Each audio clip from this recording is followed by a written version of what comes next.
What is up, Chiefs Kingdom? Welcome back to another joint live stream post-game show from both Show Me Football and KC Sports Report. I am your host, Josh Fan of ShowMeFootball.com and ArrowheadAddict.com, and I am joined, as always, by my co-host, Michael Darcy of KC Sports Report. And today we are here to break down the Kansas City Chiefs' 27-19 victory over the Houston Texans to move to 14-1 on the regular season. Michael, there's a lot to talk about in this game. We saw some good, we saw some bad. It was just another Chiefs game, but they came out with the victory ultimately, and there's more injuries to talk about. So, yeah, like I said, just another Chiefs game. I was going to say, just more injuries that just stack up on this list. It just seems like they can't escape a game without suffering some sort of injury. But I will just tell the Chiefs Kingdom, I was at this game. I woke up at 5 o'clock in the morning to get to Arrowhead by 6:30 to do all the pregame festivities. So I'm running on fumes right now, but I would not miss this postgame show for the world. Josh and I are going to talk all about it because the Chiefs' magic number to get the number one seed in the AFC playoffs is one game. They could get it if Buffalo lost tomorrow against New England. That's probably not going to happen. But if the Chiefs can turn around and beat the Pittsburgh Steelers on Christmas, they will be the number one seed in the AFC playoffs, and they will get the bye week, which is just so massive for this team that suffered more injuries against the Texans. Yeah, and man, that is tough to have that 4-day turnaround, and then the Kansas City Chiefs are playing again, and the magic number is now 1. If they win one more game, they lock up the 1 seed. But the Steelers are not an opponent that you can just kind of lollygag and win the game. They're too good, and that's what makes it really tough. This isn't playing the Cleveland Browns or the Carolina Panthers next week, although the Chiefs have struggled against those kind of teams too, even at relatively full strength. So, yeah, that's the tough thing. More injuries, and the Chiefs play another game in 4 days. But let's focus on the task at hand, which is breaking down this game. The Kansas City Chiefs won, Michael, and I want to talk about the offense first because I was really happy with what we saw from that side of the ball in this game for the most part. Now, there's a few gripes here and there, which is, why I titled the video the way I did. Still have a lot to figure out, but we got to see Hollywood Brown make his Kansas City Chiefs regular season debut, and Michael, he looked really good. In fact, I think he looked fantastic. 5 catches for 45 yards, helped this offense move the ball. And I wasn't totally sure what we were going to see from him initially, if it was going to be just, hey, Hollywood Brown is back. Let's get him like a quick little manufactured touch, and then he'll say bye-bye for the day. No, he was out there quite a bit, and he was actually a pretty big part of the offense. What were your thoughts on Hollywood Brown's debut in the regular season for the Chiefs, Michael? I thought he had about the best debut that I could have asked for, and I wasn't expecting him to have really an impact in this game. I thought the Chiefs might give him, a catch or two to kind of give him, props for coming back from that shoulder injury.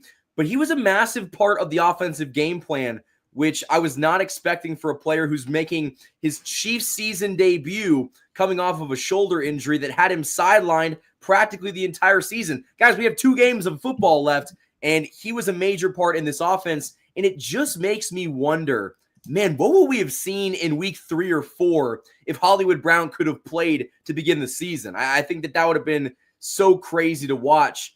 But Josh, I'm going to go out on a limb here and say that I think offensively, this was the best game the Chiefs have played all season. And you kind of just saw the mojo of this team was different. I think that offensively, they moved the ball better. Now, they did have a couple instances where you could have converted on a 4th down where they just ran it with Isaiah Pacheco when you should have done it with Kareem Hunt. We're going to talk about that. But there was a couple times where they didn't convert. But all things considered, Patrick Mahomes on a bum ankle had a rushing TD in this game and was still laboring through the pain of that. But he looked good, and I was not expecting him to have that kind of impact on this team after that injury. And he was talking about in his post-game interview that he was not planning on running, to start the game, and then just it kind of happened. So I think that just shows you that he's willing to do whatever it takes, to help his team win. But offensively, I think this was the best team or the best team performance that we've seen so far this season. They looked together. They looked like they had a plan, and it felt like Hollywood Brown got more of a look than someone that, would just kind of be there for a week. I think that he is part of the Chiefs' plans in the playoffs, and that's why it was so important to give him these game reps in week 15 and 16 and, so on, because we just need him for the playoffs. Yeah, so a lot to unpack there. I do want to address a couple comments before we move forward. So first of all, Isaiah Nee says, "What's up, Josh? Glad to finally get to watch the post-game show since going to Air Force BMT." So I want to give Isaiah a shout out because he just completed Air Force basic training. For most of you that have been watching me for a long time, you know that I am also in the Air Force. So props to Isaiah for doing all the same thing. He's in tech school right now, so congrats to him. And then I also wanted to bring up this comment from Cole, who points out the Chiefs could still technically end up with the 1 seed without playing another game if Buffalo loses to New England tomorrow. But as he points out, might be wishful thinking, but we'll see. Faith in Drake May. Maybe he can put something together for us. And I will say really quickly, yeah. Josh, I want to give a huge shout out to everybody that is watching this stream on both of our channels. Definitely hit the like button and let us know what you guys think of this game in the chat. We want to make this as interactive as possible and get your feedback and kind of bounce ideas off of each other during this, good time to be a Chiefs fan. I feel like we've gone through a couple games this season where it felt like, man, the Chiefs didn't really look that good, and you kind of felt uneasy about the future. I'm coming out of this game feeling pretty confident that this Chiefs team has what it takes to win another Super Bowl. Well, and the other thing, too, is everyone's talked about how this offense can't score 30 points. Like, they just haven't done it this year. But they could have easily done so if they really wanted to in this game, I felt like. But they still played it rather conservative. I believe Kareem Hunt also. Now, I missed the very end because I had to shut it off. He would have had a touchdown. Okay, because I was going to say I'm pretty sure he could have scored if he wanted to, but obviously slid down inbounds. But on the note of Kareem Hunt, he had a really productive game in this one, and I wanted to talk about the running game, Michael, because this is one of the areas that is still frustrating me for the Kansas City Chiefs. It's just one of those things that pisses me off. It's the decision-making and the play calling from Andy Reid. So there was a 4th and short situation today where the Kansas City Chiefs opted to go for it. Mahomes wanted to go for it. He was begging Andy Reid, saying, let's go for this. Andy Reid says, okay, goes out there and runs the exact same play with Isaiah Pacheco that did not work the previous play. 30 seconds ago. Yes. 30 seconds ago. Yes. And what upsets me so much is that it is so obvious at this point, if it hasn't already been made obvious since a long time ago, that Kareem Hunt is the best short yardage running back on this team. Why is Isaiah Pacheco getting not one, but 2 opportunities on short yardage to try to get a first down there? Now, I don't want to put all of the blame on Pacheco because it's also a poor decision on Andy Reid's part for running Pacheco to the left side, in which you knew you were on your backup left guard and a left guard at left tackle. So that doesn't help either, obviously. Mike Caliendo is not Joe Thuney. But, Michael, I just remember for so many years we complained about the short yardage offense on this team, and then they signed Kareem Hunt off the street this year. And, man, it feels like our short yardage offense has been the best it's been in a long, long time. Isaiah Pacheco returns to the lineup, and it goes right back to being crap again. And this is the second week in a row they've actually done this. Isaiah Pacheco got a short yardage carry. I don't remember if it was 4th down they went for it. I think it was, though, against the Cleveland Browns, and they used Pacheco, and he didn't get it. So it just is the same thing over and over again, and it just frustrates me how it is so obvious that Kareem Hunt is the short yardage guy, and everyone seems to know but the Kansas City Chiefs. And these are the kind of things that I'm afraid that Andy Reid's going to pull in the playoffs, and it's going to end up costing the Chiefs points that may or may not win or lose the game. Well, especially, I just don't understand the thought process of when Kareem Hunt is running the football so well. You go with Isaiah Pacheco, who had 9 carries for 26 yards. Kareem Hunt had 11 carries for 55, averaging 5 yards a carry. I just don't understand the thought process of getting Kareem Hunt out of his game. He is the best short yardage back on this team. It does not make sense to not use him in those situations. And another example of the Chiefs offense using guys in the wrong position. How many times are we going to see a Justin Watson deep ball this year, Josh? How many times? How many times? Are they just going to keep trying it every week and see if it works? when we see one every single week and it never actually works. I've always thought that Justin Watson gets way too many snaps, especially now that you have Hollywood Brown back. I would really like to see those go down. The deep balls should go to Hollywood Brown and Xavier Worthy, and I think we're all in agreement there. But Isaiah Pacheco, going back to him real quick, I still want to give him a little bit of grace because he's coming off a broken leg and he's a running back. But we're almost getting to the point where it might be time to have a conversation. Now, I've been of the belief that Kareem Hunt is better. He's not as explosive. He's not as fast. He's not as spry as Pacheco, but he's just the better running back. He has better vision. He's better in short yardage. He's a better pass protector. He's a better receiver out of the backfield. Kareem Hunt is just better, and that's what it is. And I've always gone back and forth on Pacheco because I said I think he is a running back one. I don't think he's a running back one. I came to the conclusion at the end of last season that I don't think Isaiah Pacheco is a number one running back, not on a really good team, not a team for the Chiefs. He's a good player. Make no mistake. He's a good player. He's a solid running back, but I would really love for the Kansas City Chiefs to add an explosive running back, a truly explosive running back in the draft or in free agency this offseason, because Pacheco to me just isn't that. He has too many. Every other carry, it feels like he's running into the back of an offensive lineman and getting stuffed for no gain. I'm actually super excited to get into the offseason and talk about all the draft prospects. I will say there's a guy out of Kansas named Devin Neal that could be a pretty good pick in the 3rd or 4th round. I don't think the Chiefs draft a running back that high. There's other needs that are bigger, but it would be a crazy addition, and I could see the Chiefs maybe going with the hometown kid. But, yeah, I think that the questions about Isaiah Pacheco are fair. But I have those very same questions about Andy Reid. Like, Andy Reid is the one that is putting Pacheco in that spot. And I feel like that 4th down call was a makeup call for that 3rd down that he didn't get. And so he tried to kind of get him his confidence back, and it didn't work. And so you saw, for the second straight week too. Do you remember when they called the timeout? I believe it was 3rd and 2, and then they ran to the left side with Kareem Hunt after that 4th and 2 that failed? Yes. They right away knew we are not going to do that again. And so, you know what? To give Andy Reid some props, at least he learned. He learned one thing, and that's use your short yardage back in short yardage situations. Hopefully it continues. Yeah, I'm with you there, and I think that wraps up the running back talk. Now, another player that I'm going to spotlight from this game is Xavier Worthy, who really has been the Kansas City Chiefs' best wide receiver for about the last 6 or 7 weeks. He had another 7 catches for 65 yards and a touchdown today, and it just feels like each week, Michael, he shows another step of progress, and it just feels like he's putting it all together at the right time, and he's really rounding into form. He's becoming a guy that is able to move the chains for you consistently, as well as get those explosive plays that'll get you a touchdown.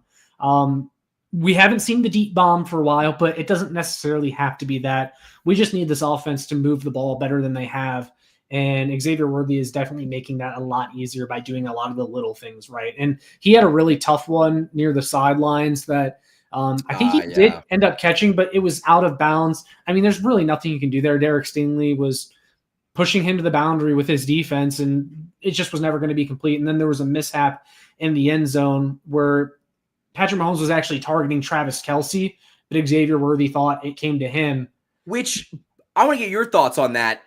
I don't think Travis Kelce would have caught that football. That would have been way underthrown. Yeah, because I was arguing with a couple of my buddies, and I said it was a bad throw either way. Like, whether that was to Kelce or whether that was to Worthy, like, it was a bad throw either way. So, because there was a DB in the middle of the two. Like, you're going to thread that needle between a jumping Xavier Worthy, who is also being defended by, I can't remember the DB on him, but I just didn't think it was a good throw, like you said. Yeah, and also, speaking of the Texans DBs, like, it was Derek Stingley and Kamari Lasser, 2 very young and talented guys, and I thought Xavier Worthy was giving them about everything they could handle today. Yeah, no, I absolutely think that, and Xavier Worthy's kind of starting to have that Rashee Rice surgence towards the back end of the year. Now, Rashee Rice kind of made some bigger strides, and I think that he was more versatile, but you kind of saw Rashee Rice in the last 3 or 4 weeks of the season truly become legit. And he only made that, stride continue over into this season.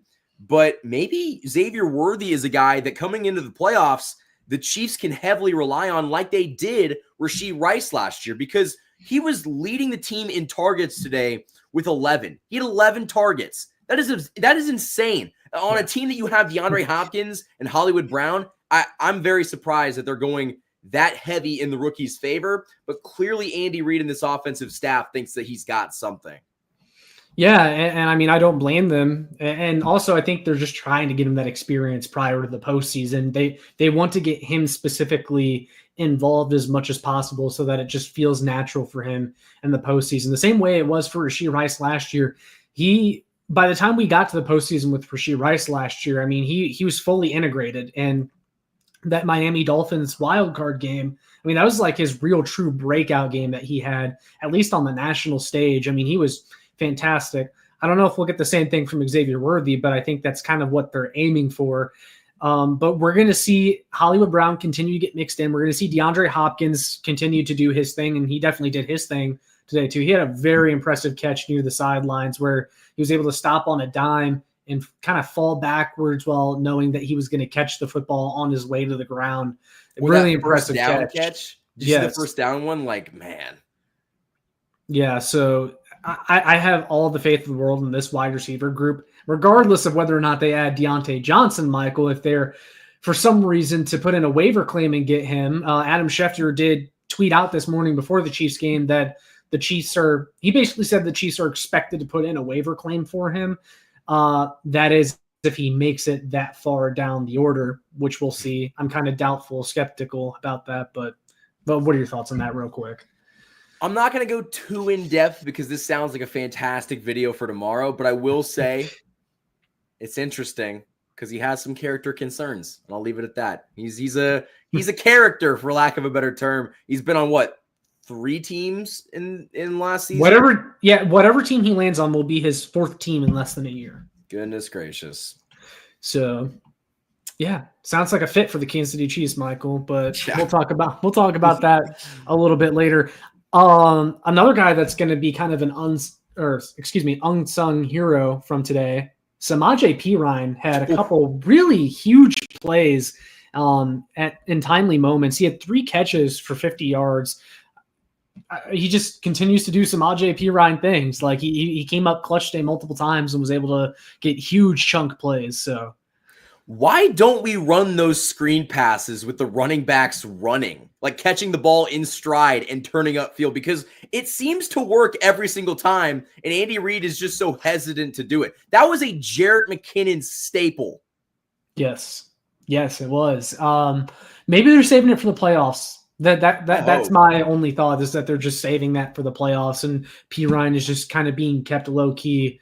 Because he just seems like a guy that's just going to come up huge in the postseason, and that's why they signed him, because he's kind of that wily veteran that just kind of belongs and knows what he needs to do, not trying to do too much. He's not going to get a ton of carries on the ground, but the ones that he does get are going to be in massive moments or the receptions, because he's mainly used in the receiving game. He's going to get 3 or 4 catches, or 3 or 4 targets, I should say, but they're going to be very efficient targets. So I like Samaje Perine a lot.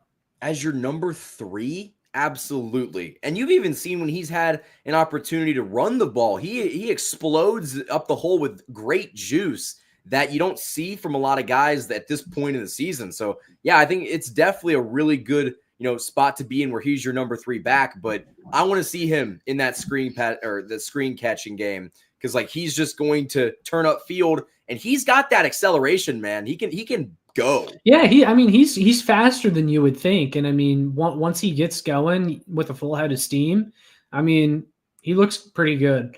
Let's talk about the offensive line though, because they were they all things considered, they were okay. Now there was one point in this game, Michael, where the offensive line being shitty may have actually worked in the Chiefs' favor, and that was when the Texans were called for a roughing the passer on a play that was very close to becoming a fumble for the Chiefs. When Patrick Mahomes was attempting a throw, it looked like they were going to call it a fumble, but regardless, it was negated by the fact that they hit Mahomes near the head, near the face mask, and that was because of the pressure that the Chiefs' offensive line was allowing, the fact that they even made contact with Mahomes. So the Chiefs' bad offensive line, or woeful offensive line performance, I should say, may have actually worked in their favor in that regard, because that could have been a huge swing in this game. Yeah, I mean, the Chiefs, I don't know how the Chiefs continue to win games with a horrendous offensive line, but I do want, you know what? I want to give a massive shout out to Joe Thuney. Joe Thuney was worth every single penny the Chiefs gave him when they extended, or when they gave him that contract back 3 or 4 years ago. I mean, the versatility that he has been able to provide, whether at left guard or left tackle, shoot, he could play center, right tackle, right guard. It does not matter. But you don't see guys make the transition from left guard to left tackle and be as good as he has been. Now, I don't think he's a long-term answer, but if he's the solution for the rest of the season, I don't hate that. I don't hate that at all. It might have to be that way for the rest of the season. I was skeptical if he could do it, long-term, because I don't think his get out is quick enough, at least when you're going up against more athletic and faster pass rushers. And like even we saw against the Cleveland Browns, he was fine filling in, but as the game wore on, the pressure kind of started coming and the protection started breaking down, because that's a lot of moving around for Joe Thuney at this age. And also just because he never was an offensive tackle to begin with. He can play it in the pinch, and he's been doing a fine job, but I'm afraid of if the Kansas City Chiefs are able to go up against a pass rush with a bunch of speed rushers in their arsenal, how Joe Thuney is going to be able to handle that, because I'm not sure if his get out's going to be quick enough. But I mean, he's done an admirable job. Now, Mike Caliendo at left guard, he's done okay. He had a few lapses today. I almost kind of wonder why there was never a thought of trying Wanya Morris at guard instead of Caliendo or even Kingsley, because even though those guys have struggled at tackle, I feel like at worst they project as plus interior offensive linemen. But then Wanya Morris came in handy a little bit later on, because Juwan Taylor came out of this game with what they're calling a knee strain. And I think it's kind of interesting because Juwan Taylor popped up on the injury report a couple weeks ago with that knee. He's been on it every single week. He's been nursing that weird knee injury, and I thought it was like a precautionary thing. The Chiefs just didn't want him to get hurt, but no, apparently he's going through some knee injury, and he probably strained it in this game. Yeah, or at least worse than that already existing injury. Now, Wanya Morris is in at right tackle, and I thought he filled in pretty well, and honestly, I like his upside at right tackle.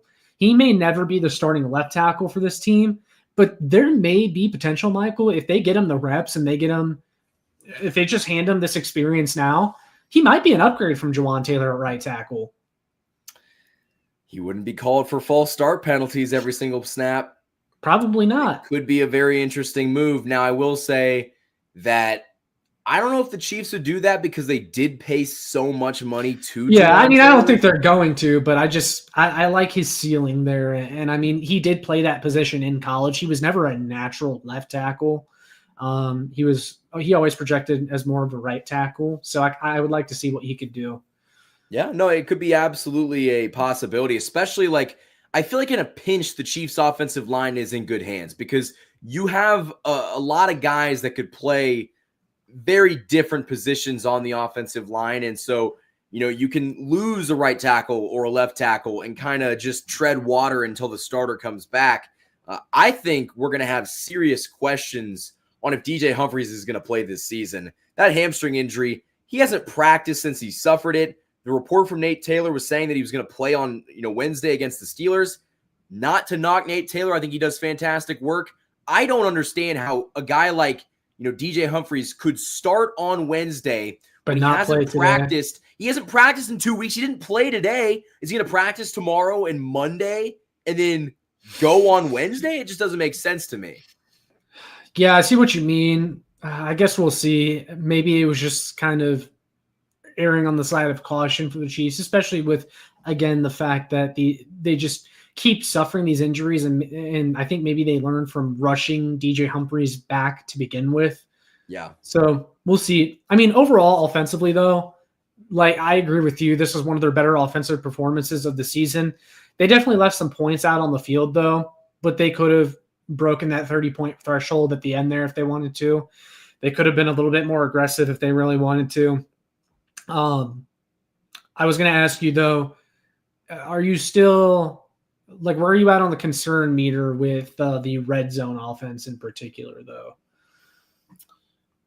Because it Not is something that they've as struggled with. Yeah, most of the year. not as concerned because I feel like when Hollywood Brown came back, it just changed the elements of this offense where like, okay, DeAndre Hopkins is going to be your go-to target. Travis Kelce, man, there's going to be a game or two in the postseason where you're like, that's Travis Kelce. I'm hoping that we see that sooner rather than later because, man, it just seems like this might be the last dance. We might have just watched Travis Kelce play his final regular season game in a Chiefs uniform. I mean, I don't want to say that he's going to retire, but, man, I mean, the production, everything going on outside of the game and just the way that he's just taken so many hits over the years, I wouldn't be surprised if he called it quits after this year.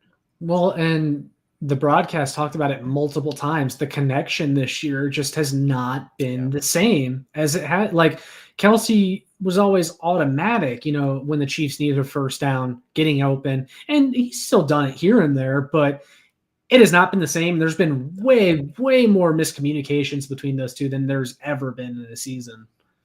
Yeah, and that's not normal. And hopefully this is something that come postseason, they just figure it out kind of like they've always done. But, we've kind of seen Travis Kelce drop 3 notches on the totem pole. I feel like Xavier Worthy gets more targets. DeAndre Hopkins gets more targets. I think Rashee Rice, even before he had gotten hurt, had overtaken Kelce. And it wasn't even close. I mean, he was outproducing him by a ton, even in those first few weeks of the season. Because I remember writing about that for Arrowhead Addict before Rashee Rice got hurt. But so I asked you about the red zone offense. Not that worried. I will say as well, that first drive on offense for the Chiefs, I think, is more of what we can expect moving forward. They always talk about the first 15 scripted plays with Andy Reid, and that was about as good of a first 15 as he's drawn up all year. And we saw Hollywood Brown be a very important piece. Xavier Worthy was a very important piece there. DeAndre Hopkins, I also believe, had a catch on that drive. I think that's more of what we can expect in the postseason, and that makes me excited. When this comment from HFA Recon, Noah Gray is legit, guys. I think he is the next, secret weapon. And I think they were also talking about it in the broadcast where when Mahomes watched the film of last year, all those throws that he completed to Travis Kelce, Noah Gray was open on the very same route. And so you've seen this year that Noah Gray has had more of an opportunity to, catch more touchdown passes. And so his stats look a lot greater than, what they've been in the past. But he's always looked like a guy that could be a solid tight end too. I don't know about a tight end 1, but I might think that he could get the job done as tight end 1, assuming that he gets the proper amount of targets. Yeah, and I mean, let's not forget about Jared Wiley. I mean, they spent a pretty significant draft pick on him. Sure. Obviously, he tore his ACL, but I still think he's in the future plans. And him and Noah Gray could end up being a pretty solid tight end tandem after Travis Kelce's days are over. Which they're numbered. They're close. Yeah. If it's not this year, it's next year, guys. I mean, we just have to plan for the future. And the Chiefs have planned for the future. There's a reason why they've invested a couple assets, whether it is free agent dollars or draft capital, in going out to find a replacement. Yeah, no, for sure. I agree with you. Now, I think that pretty much wraps it up with the offense. Let's talk about the defense in this game, because it feels like, Michael, that we're waiting for both sides of the ball to be good at the same time. Like last week, the offense was just, they scored 21 points and they won the game by multiple possessions, but the defense mainly won that game, and they created 6 turnovers, right? In which the offense really didn't take advantage. And then this week, it was the offense and the defense just not being able to get off the field on third down. And my God, Steve Spagnuolo, how many 3rd and 10, 3rd and 11, 3rd and 15s do you plan on giving up this year? That has been a problem most of this year for this defense, Michael, at least since Jalen Watson went out. I don't remember how much it happened pre-Jalen Watson injury, but every third down, man, there's just someone on the other team that's wide open, and it's always going after one of those cornerbacks. Najee Johnson was getting shredded in this game. Joshua Williams got a few times, and then some other times it was just it was scheming, nobody being open. So the Texans, they were able to get huge plays multiple times from sending out a wide receiver or tight end to chip or act as if they're chipping the defensive end. And then there's no one behind the defensive end covering them. And so they're just wide open. They run for a first down.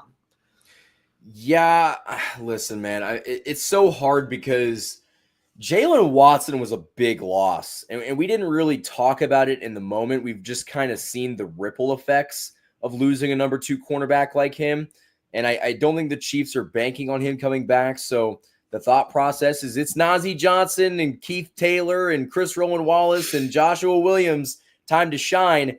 Joshua Williams did have a couple good moments in this game, getting that sack on CJ Stroud, kind of icing the game, at least in my opinion. And, he has a couple good coverage snaps. It wasn't great at all times. The Chiefs defense is so weird, man, because you'll see them give up those 3rd and 9s, 3rd and 12s, but they'll hold a team to 17 to 19 points. So it's like, I mean, how much of, complaining can we do? Now, I will say we're not talking about the Tank Dell injury and the emotional aspect that had on CJ Stroud and the whole Texans team, man. I don't think I've seen a quarterback lose it like that after a player of his got injured, and maybe ever, man. I mean, it looked like he was about to cry. He was. He was crying. We didn't even see Mahomes have half that reaction when he was the one that took out his own wide receiver. So I almost wonder if that was CJ Stroud realizing, like, oh man, this is it. Well, the thing is, for Tank Dell in particular, this is the 2nd year in a row in which he's had a season-ending leg injury. So I agree with you. It could have been like, this might be it for Tank Dell, like altogether, or he may never be the same again after this. And let's not be mistaken, he was shredding the Chiefs prior to that injury. Yeah. He caught the ball that blew up his knee. He caught the football. Yeah. Like, I can't believe it. And they're saying that he's going to have to stay the night at the University of Kansas Health Systems. Like, that's how bad that injury was. And, like, you knew it. Like, he caught the ball, and, like, some players writhe in pain, and he just points. He just points at his knee. And so, like, hopefully he recovers quickly. But, man, you just don't like to see that because that's a injury that could be – I don't think it's going to be like an Alex Smith injury, but, man, it could be brutal for him to come back. They made it sound pretty bad on the broadcast, and after the game, Coach D'Amico Ryans talked about it and said it was a very serious injury. So, hope for the best for him, but it did not look good. That was one of the concerns about him coming out of the draft, though, was his size and just being a small guy like that. And the worst part is that it was friendly fire as well. Yeah. It was one of his teammates that was the one that launched into the side of his knee and caused it to do that. So that just sucks. And we've experienced something similar like that with Rashee Rice. Now, I feel like Rashee's injury wasn't as emotional. No, it still sucked, but I mean, you talked about it, the emotional aspect, man, just of having that happen and still having to go out there and play after that. Like, that just will suck the life out of any team in the moment. And you got to go out there and keep playing after that. And he was one of their best offensive weapons. So it hurt the most there too, because after that, they weren't able to move the ball the same on the Chiefs. They still made some plays, but it's just not the same without having Tank Dell out there, who's just great. He's great in a phone booth, if you ever heard them say that before. I mean, just the short area quickness, and he was shredding the Chiefs before that. Oh, yeah. No, he's a killer. He was an absolute killer. But I did want to address this comment from Doug NKS. Left a super chat. Appreciate it, Doug. Never asked for them, but always appreciate when you guys send them. Of course. He says, great show, guys. Do you think we will have a chance to see Watson still? Now, me and Michael talked about this a while back. Mitch Holtis did a radio segment on, I believe it was 96.5 The Fan, and hinted at the idea that Jalen Watson may be able to make a late season return. Obviously, the Chiefs front office has said they're not banking on it, but that doesn't mean he's out. And I feel like a lot of people have just kind of assumed he's out for the year. That is not necessarily the case. In fact, the timeline for his injury, typically speaking, would allow him to maybe make a return for the Super Bowl if the Chiefs make it. Yeah. And first and foremost, I want to give a shout out to you for the super chat because you are so, supportive of this channel and it helps both Josh and I continue to create content for you guys. But to kind of answer that question on my end, we've talked about it a lot. I think that the hope is that he could be back at some point during the postseason. It's so difficult to judge, though, because the Chiefs might view it as this cornerback just broke his ankle. He's not going to have the same speed. We can't put him out there. We cannot justify that, position being filled by him in a Super Bowl when you're going up against the best of the best. And so unless he's fully good to go or he is just that much better than Joshua Williams and Chris Roman Wallace with a broken ankle that's recovering, I don't think that we see him come back. But maybe I'm wrong. We've seen some photos of him, training on some facility. It was not a Chiefs practice of any sort, but maybe he's trying to rehab that ankle and get back as quickly as possible. Could you imagine if he just came back in like the AFC Championship game? It would be ideal. And then you still have Steven Nelson, who I still think he can contribute. If you were able to have him just as a depth piece, that would be the best case scenario, and getting Jalen Watson back. And another thing, getting that bye week, it only helps his chances of coming back. Yes. Helps everyone's chances of coming back. Everyone that's just stacking up on the injury report. But reeling it back into this game. So obviously third down defense needs to be better, and that's just got to get figured out at some point. I'm really hoping we see Steven Nelson soon because I can't handle it anymore with these cornerback twos that we've seen. But an even bigger concern that I have is the Chiefs pass rush. They got some pressure. Like, they weren't horrible, but it was a bad performance, for me personally, evaluating them because of how bad the Texans' offensive line is. They only mustered one sack. Well, they had two, but one of them was Joshua Williams on a blitz, a cornerback blitz. But the defensive line, Michael, just was not getting it done again in the pass rush department. What seems like George Karlaftis is getting through, but he's taking the wrong angle to the quarterback, and he doesn't have the closing speed. Well, he doesn't have the athleticism either. Like he's a stick. I saw Brett Coleman tweet about it a couple weeks ago, I think it was, and because it was when they made Uche inactive, I think, for the first time.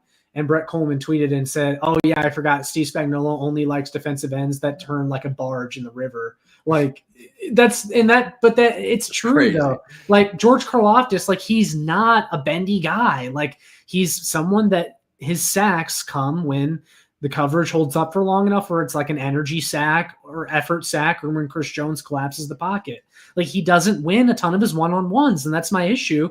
Mike Dana, same story, and that's what pisses me off so much about making a guy like Uche active, who is one of the only true speed rushers you have. Now, Menahue individually had a good game, and he was winning a lot off the line, but it's just you need more. You need more from Karlaftis, Dana, and FAU, and we just have not gotten it from them all year long. Josh, how many times when we're evaluating prospects in the draft, specifically defensive ends, do we compare their high motor, their ability to just go out there each and every single play and give it their all? Like, that shouldn't be a good thing anymore. That should be expected. Like George Karlaftis coming out of the draft, it was like he's a high motor guy. He's someone that's not going to give up on plays. And it's like, all right, like that. If that's the best thing he's got going for him, we're going to be in a little bit of trouble. Now, I do feel a little bit better about the pass rush, maybe than you do. I think that you saw George Karlaftis get pressure more than he's done in weeks prior. You also saw the Chiefs incorporate some different blitzes. Now, I do also want to acknowledge your point that the offensive line of the Texans isn't very good. But listen, they've played bad offensive lines before, and they haven't gotten pressure. So I'm going to take what we can get.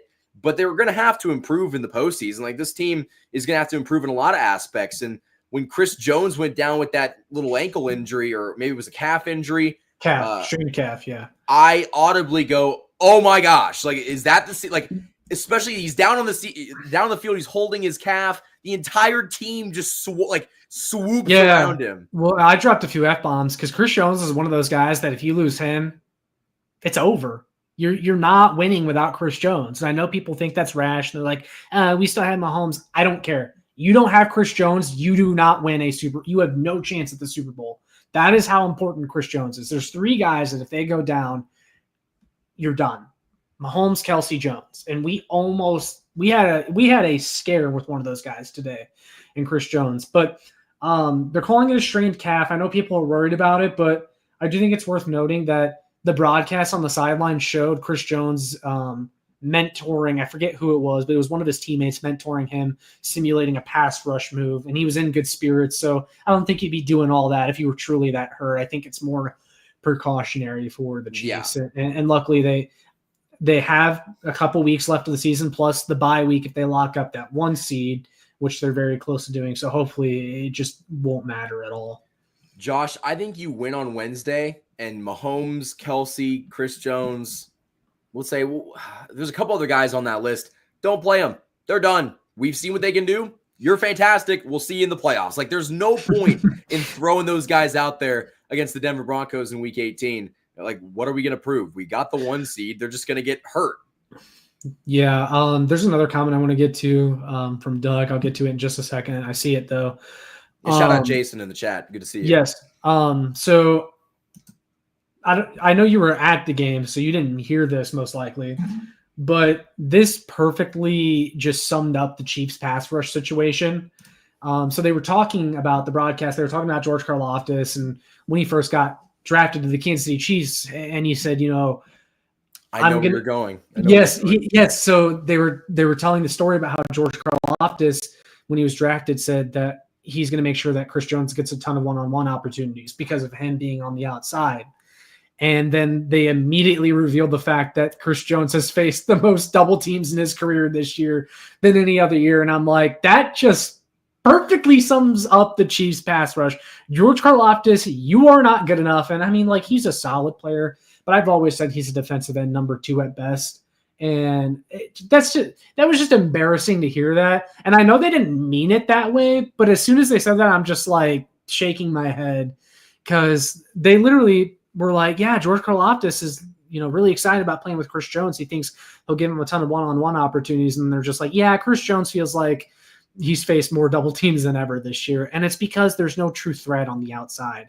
And I know people love Frank Clark, but man, it just feels like the Chiefs have not had like a truly good edge rusher on the outside since Justin Houston. I was going to say, yeah, Justin Houston was the last great. Maybe Emmanuel Ogbah for like 5 games before he tore his pec. Even then, I don't know. I mean, maybe you could argue Charles Omenihu has been the closest thing to that, but we need to see more production from him. So yeah, I feel like the pass rush has some options to get better. They're just going to have to go out there and show it. He's just sitting on the bench. And I'll transition that into Doug's comment because he says, do we like to trade for players and not use them except for D-Hop? And I kind of feel like Brett Veach and Steve Spagnuolo, whether they would ever admit it or not, I feel like they have differing visions for the defense because this would not be the first time that Veach has brought in a player and Spags has just kind of tossed them to the side. It's weird because Veach talked about going to Spags' office and saying, hey, I kind of like this guy. What do you think? And then Spags is like, yeah, okay. Because there's just that respect for Brett Veach. Like, even Andy Reid's like, I leave that all up to Brett. And even though the coaches sign off on every move, they give Brett Veach the benefit of the doubt most of the time. And so when that happens, Veach says, hey, I like this Uche guy. Coaches are like, yeah, sure. I mean, they're hardly ever going to say no to a guy, I feel like. And then Brett Veach brings them in, and Spags is like, he can't play on early downs, so I'm just going to bench him. And it's like, but you need that pass rush specialist. You need that fastball. Like, Spags is like a pitcher in baseball that has 2 pitches, and he has no fastball. Like, you know what I'm saying? Like, there is no go-to pitch for Steve Spagnuolo. Like, he has a couple pitches that he likes. They're solid. It works. They can get you through 4 or 5 innings, but they'll never last beyond that. You know what I mean?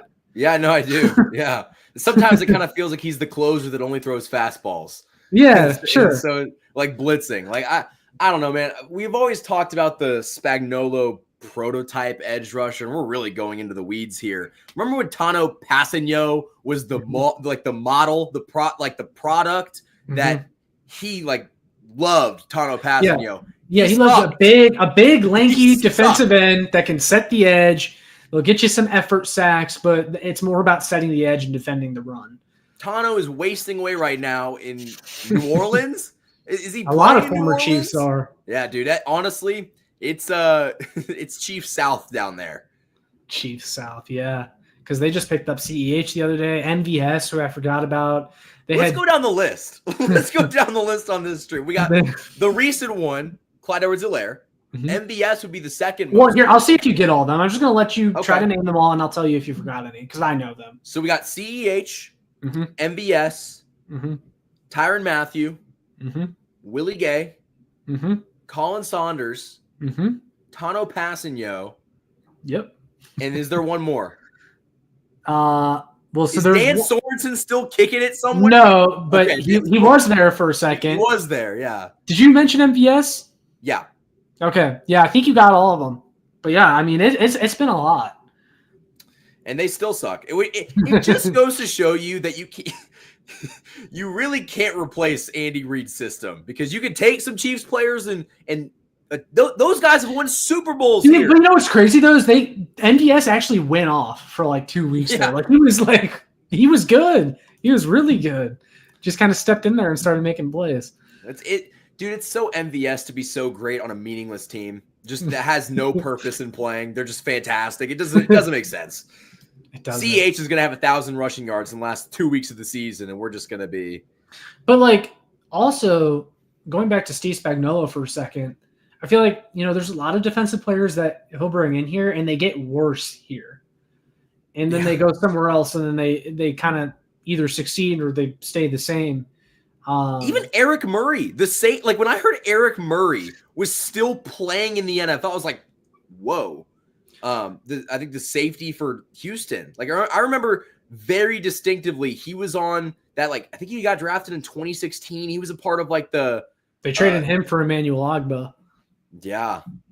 That was a great trade. But like, and also Veach's first draft. Now, Veach's first draft occurred when Bob Sutton was the DC, but we saw Dorian O'Daniel like flash his rookie year, and then he never played again under Steve Spagnuolo. Where is Dorian O'Daniel in 2024, man? Let me check.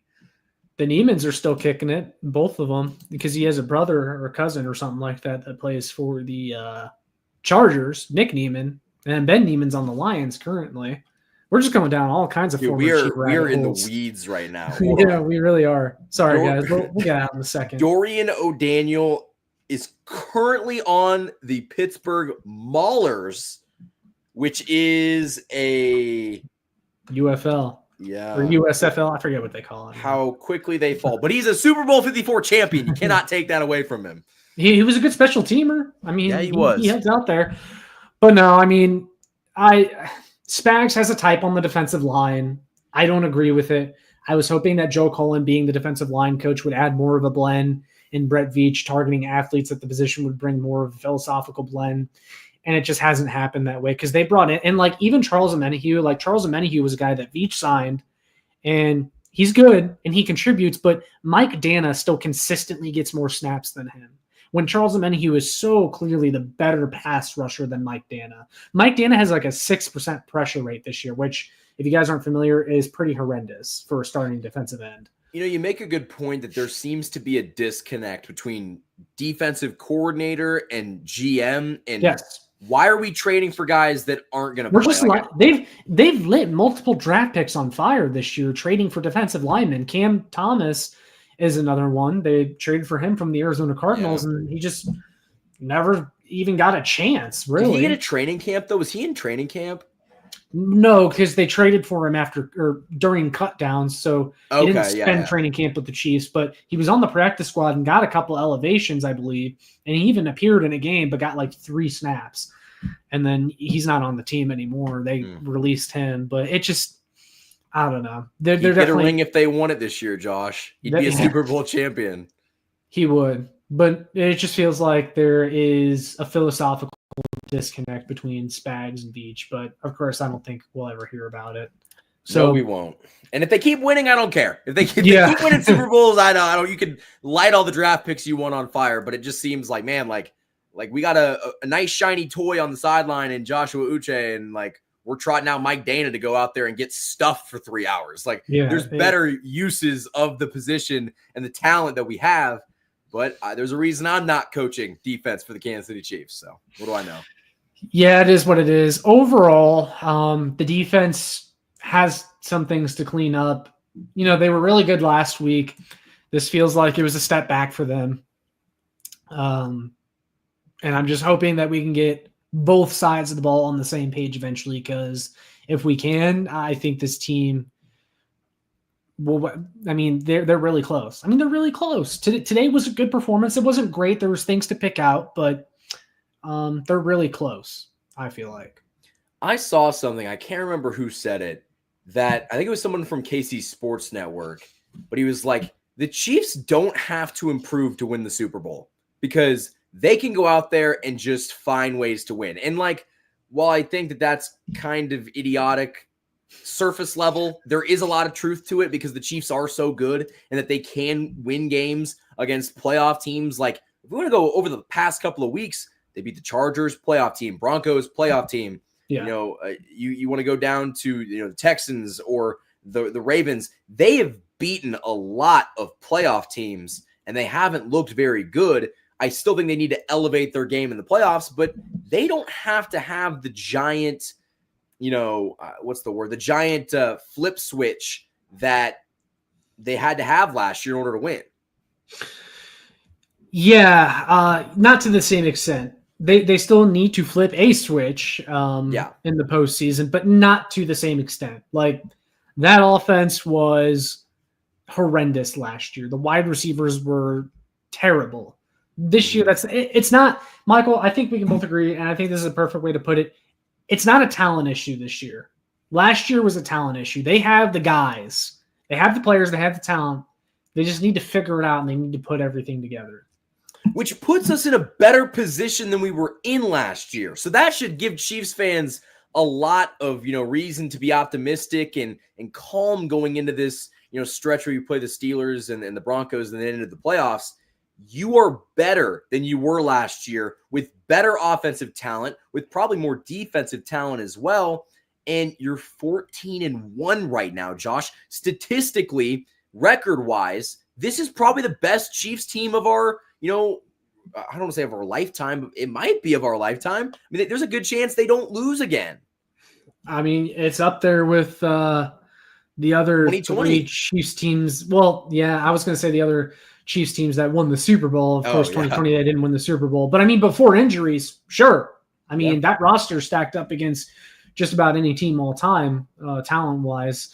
So I think this is a good spot to end it. I think we are both in agreement on what the feeling should be coming out of this game. We got one more important one, at least we think, against the Pittsburgh Steelers. If they win, then, of course, the Broncos game will still have some importance to it. Or if the Bills don't lose tomorrow. So 1 is the magic number, and the Chiefs can lock up the 1 seed, and they can get that bye week. Ravens currently lead 24-17 with 14 minutes to go in the 4th. And that's against the Steelers, right? Yes.